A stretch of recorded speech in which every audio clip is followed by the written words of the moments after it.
आज सकाळी 7:30 वाजता आपल्या महाराष्ट्रातील सर्वच महानगरपालिकांमध्ये मतदान हे उत्स्फूर्तपणे सुरू झाले आपल्याला पाहायला मिळतं। त्याच अनुषंगाने अहिल्यानगर शहराच्या अहिल्यानगर महानगरपालिकेमध्ये देखील मतदानाची प्रक्रिया सकाळी 7:30 ला सुरू झाल्याबरोबर एक मोठ्या उत्साहाचं वातावरण प्रत्येक मतदाराच्या माध्यमातून मतदार रांगा पाहून आपल्याला पाहायला मिळतंय। निश्चितच एक लोकांच्या मनामध्ये एक चांगल्या प्रकारे मतदानाला गेलं पाहिजे अशी एक भावना आहे आणि त्याच प्रकारे या सगळ्या प्रक्रियेमध्ये कुठेतरी चांगल्या पद्धतीनं जास्तीत जास्त मतदान हे नागरिकांनी करावं असे नम्रतेचं आव्हान हे सर्वच अहिल्यानगर महानगरपालिकेचे आमचे मतदार बंधू भगिनींना करतो।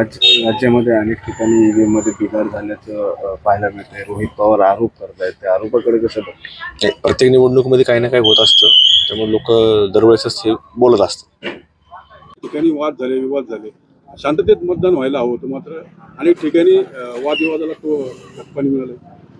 नाही, आपण पाहतो की काही काही ठिकाणी असे अनुचित प्रकार काही घडत असतात, त्याच्यामध्ये काही वेगळ्या शक्ती बाह्य शक्ती त्याला प्रयत्न करत असतात की अशा घटना घडून आणल्या पाहिजे आणि काही लोक बाहेर येऊन या ठिकाणी वातावरण अशांतता निर्माण करायचा प्रयत्न करतात। त्याच्यातनं त्यांना स्वतःच्या बाबतीमध्ये कुठेतरी भीती जाणवती की आपण कुठेतरी अडचणीत आहोत, जनता आपल्याला कौल देणार नाही, मग जनता मतदानालाच बाहेर नाही आली पाहिजे। त्यामुळे कुठेतरी असे अशांतता करणारे काही लोक हे अहिल्यानगर शहराच्या आजूबाजूच्या काही तालुक्यातून या ठिकाणी येत आहेत।